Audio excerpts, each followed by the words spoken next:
বাসের ভাড়া 10 টাকা, জন প্রতি 5 টাকা। তোমার কাছে কি টাকা আছে? মা আমি আইসক্রিম খেতে চাই। আইসক্রিমের দাম 10 টাকা, তোমার কাছে কি টাকা আছে? মা আমার প্রচুর খিদে পেয়েছে। তোমার কাছে যে টাকা আছে সেটা দিয়ে খাবার হবে না। মা আমার খুব ক্লান্ত লাগছে আর খুব খিদে পেয়েছে, আমি বাড়ি যেতে চাই। বাচ্চা, তোমাকে মনে রাখতে হবে, এখন যদি শিক্ষার কষ্ট সহ্য না করো তাহলে ভবিষ্যতে জীবনের কষ্ট সহ্য করতে হবে। পিঠে করে বাড়ি নিয়ে যাই। লাগবে না, আমি নিজেই হেঁটে যাব।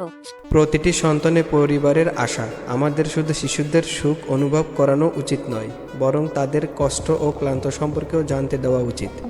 তাদের বুঝতে দেওয়া উচিত যে সবকিছু সহজে আসে না।